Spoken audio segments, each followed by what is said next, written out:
लोमश जी कहते हैं, कुमार को अंक में लेकर जगदीश्वर रुद्र ने इंद्रादि देवताओं से कहा, देवगण, यह बालक बड़ा प्रतापी है। इस समय मेरे इस पुत्र से तुम्हें कौन सा काम लेना है, बतलाओ। तब संपूर्ण देवताओं ने भगवान पशुपति से इस प्रकार कहा, प्रभु, इस समय संपूर्ण जगत को तारकासुर से महान भय प्राप्त हुआ है, इसलिए हम आज ही उसे मारने के लिए उद्यत हो यहाँ से प्रस्थान करेंगे। यूं कहकर तथा इस कार्य में भगवान शंकर की अनुमति जानकर वे संपूर्ण देवगण सहसा वहां से चल पड़े और शंकर जी के पुत्र कार्तिकेय को आगे करके महान असुर तारक पर चढ़ाए। इस युद्ध में ब्रह्मा, विष्णु आदि सब देवता सम्मिलित थे। देवता लोग युद्ध के लिए प्रयत्नशील हैं। यह सुनकर महाबली तारकासुर भी बड़ी भारी सेना के साथ देवताओं से लोहा लेने के लिए चल दिया। देवताओं ने वहां आती हुई तारकासुर की बड़ी भारी सेना को देखा। उसी समय आकाशवाणी हुई, देवगण, तुम शंकर जी के पुत्र को आगे करके युद्ध के लिए उद्यत हो जाओ। संग्राम में दैत्यों को जीतकर निश्चय ही विजयी होगे।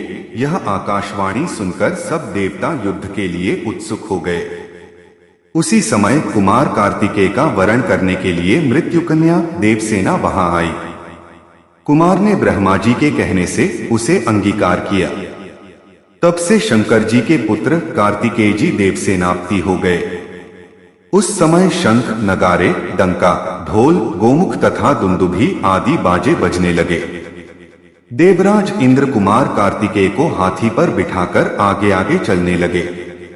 उनके साथ देवताओं की बड़ी भारी सेना थी और लोकपालों ने भी उन्हें सब ओर से घेर रखा था। उस समय दुंदुभी, भेरी और तुर्य आदि अनेक बाजे बस उठे। कुमार इंद्र को हाथी देकर स्वयं विमान पर जा बैठे।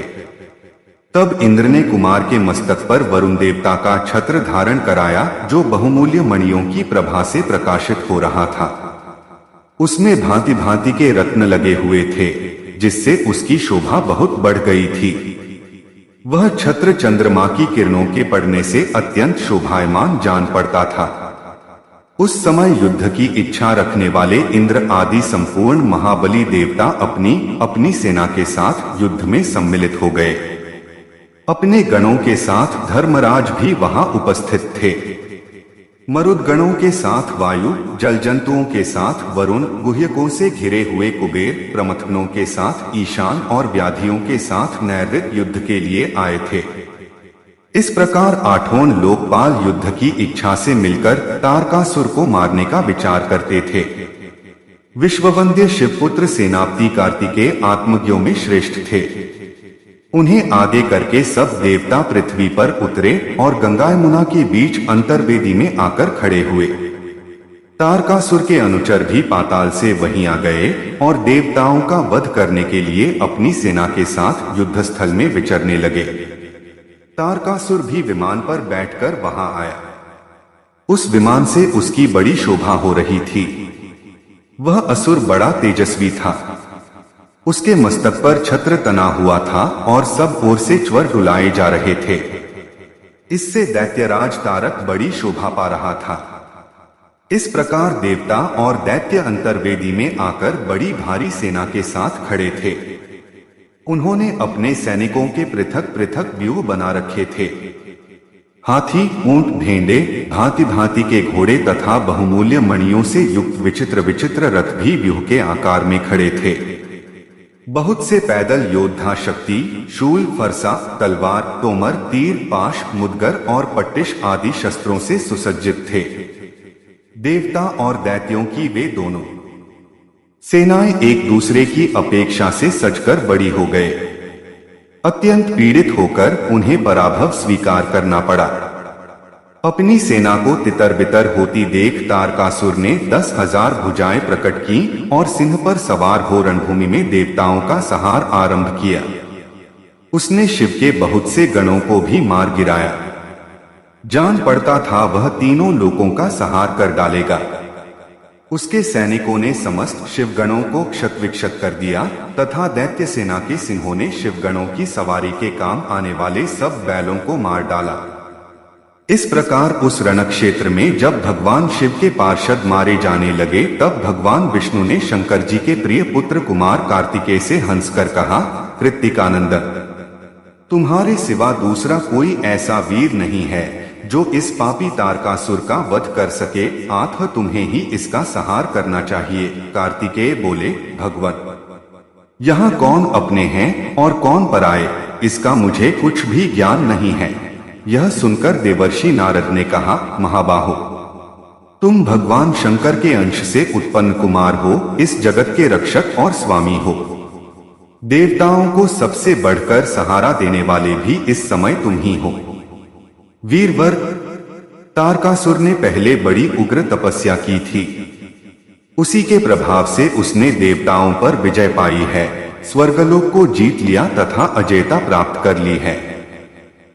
उस दुरात्मा ने इंद्र और लोकपालों को भी परास्त किया है तथा तीनों लोक अपने अधिकार में कर लिए हैं। वह धर्मात्माओं को सताने वाला है, अतः तुम्हें उसका वध अवश्य करना चाहिए। आज तुम ही रक्षक होकर सबका कल्याण करो। नारद जी की बात सुनकर कुमार कार्तिकेय बड़े जोर से हंसे और विमान से उतरकर पैदल चलने लगे। अपने हाथ में बड़ी भारी उल्का के समान देदीप्यमान और अत्यंत प्रभावशालिनी शक्ति लेकर जब वे रणभूमि में पैदल ही दौड़ने लगे, उस समय बलवानों में श्रेष्ठ तथा अत्यंत प्रचंड उस बालक को आते देख तारकासुर कहने लगा, अहो, यह कुमार अपने शत्रुभूत बड़े बड़े दैत्यों का संहार करने वाला है, अतः इसके साथ मैं ही युद्ध करूंगा।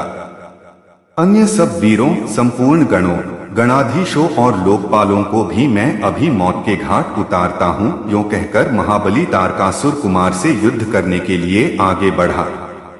उसने एक अद्भुत शक्ति हाथ में ले ली। वह इंद्र का अपमान कर चुका था। उसे फिर वेग पूर्वक आते देख बुद्धिमानों में श्रेष्ठ इंद्र ने सावधान होकर वज्र से आघात किया। वज्र की मार खाकर तारकासुर व्याकुल हो पृथ्वी पर गिर पड़ा।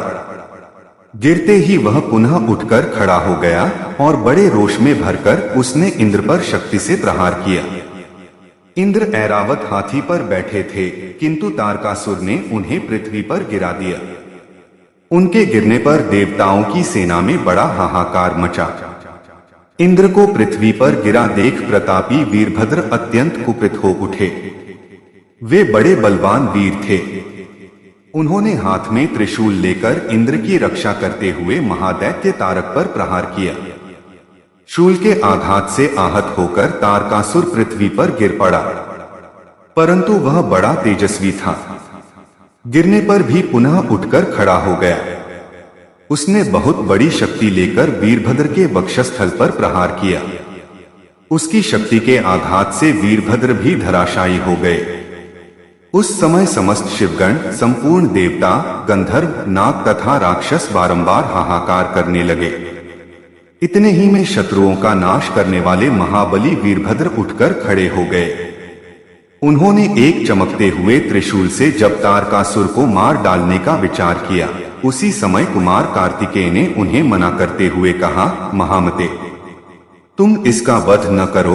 उन्होंने उस रणभूमि में जब सिंहनाद किया, तब आकाश में खड़े हुए देवता जय जयकार करने लगे।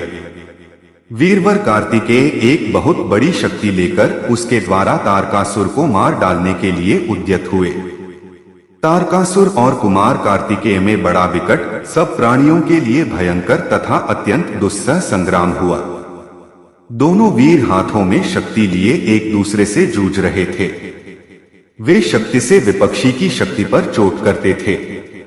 दोनों को उत्साहपूर्वक युद्ध करते देख देवता, गंधर्व आदि आपस में कहने लगे, पता नहीं इस युद्ध में किसकी विजय होगी। इसी समय आकाशवाणी हुई, देवताओं, आज कुमार कार्तिकेय तारकासुर को अवश्य मार डालेंगे। तुम सब लोग चिंता न करो, सुखपूर्वक स्वर्गलोक में स्थित रहो। आकाश में प्रकट हुई इस दैवी वाणी को प्रमथनों से घिरे हुए कुमार कार्तिकेय ने भी सुना। सुनकर उस भयानक दैत्य को मार डालने का निश्चय किया। अतिशय बलवान महाबाहु कुमार ने तारकासुर की छाती में शक्ति से प्रहार किया, परंतु दैत्यराज तारक ने उस प्रहार की कोई परवाह न करके स्वयं ही क्रोध में भरकर अपनी शक्ति से कुमार पर आघात किया। उस प्रहार से शंकरनंदन कार्तिकेय मूर्छित हो गए। जब पुनः वे सचेत हुए तो महर्षिगण उनकी स्तुति करने लगे। तब मतवाला सिंह जैसे हाथी पर झपटता है, उसी प्रकार प्रतापी कुमार ने तारकासुर पर गहरा प्रहार किया। उस समय वायु की गति कुंठित हो गई थी, सूर्य का प्रकाश मंद पड़ गया था, पर्वतों और वनों सहित समूची पृथ्वी डगमगाने लगी। हिमालय, मेरु, श्वेतकूट, दरदुर, मलयगिरी, महाशैल, मैनाक, विंध्याचल, महागिरी, लोकालोक, मानसोत्तर पर्वत, कैलाश, मंदराचल, माल्यवान, गंधमादन, उद्याचल, महेंद्रगिरी तथा अस्ताचल, ये तथा और भी बहुत से महातेजस्वी पर्वत कुमार की सर्वथा कुशल चाहते हुए स्नेह से व्याकुल हो उठे। पार्वती नंदन कुमार ने सब पर्वतों को भयभीत देख उन्हें धीरज बंधाते हुए कहा, महाभाग पर्वतगण, आप लोग खेद और चिंता न करें। आज मैं यहाँ सबके सामने ही इस महापापी दैत्य का वध करता हूँ। इस प्रकार पर्वतों को और देवताओं को भी आश्वासन देकर शंकर जी के प्रिय पुत्र कुमार कार्तिकेय ने मन ही मन अपने पिता और माता को प्रणाम किया। फिर हाथ में शक्ति ले उन्होंने दैत्यराज तारक पर बड़े वेग से प्रहार किया। शक्ति का आघात होते ही असुरों का स्वामी तारक सहसा धराशायी हो गया। वज्र के मारे हुए पर्वत की कार्तिकेय के द्वारा तारकासुर बलपूर्वक मार दिया गया। यह देवताओं, ऋषियों, गुह्यकों, पक्षियों, किन्नरों, चारणों, सिद्धों तथा अप्सराओं ने अपनी आंखों से देखा। देखकर उन्हें बड़ा हर्ष हुआ और वे सब मिलकर कुमार कार्तिकेय की स्तुति करने लगे। यह घटना देख सुनकर तीनों लोकों के निवासी सहसा आश्चर्यचकित हो उठे। सबके सब आनंदमग्न हो गए। भगवान शंकर और सती पार्वती भी बड़ी प्रसन्नता के साथ वहां आए और अपने पुत्र को गोद में बिठाकर पूर्ण संतोष प्राप्त किया।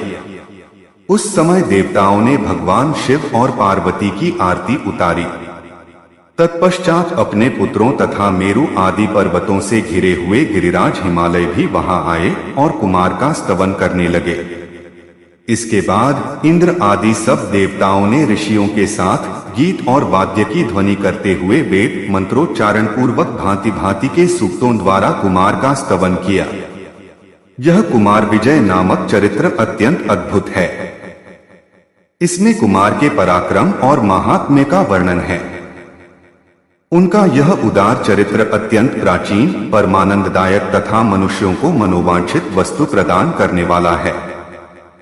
जो महात्मा कुमार के इस तारकवध नामक चरित्र का पाठ या श्रवण करता है, उसके सब पातकों का नाश हो जाता है।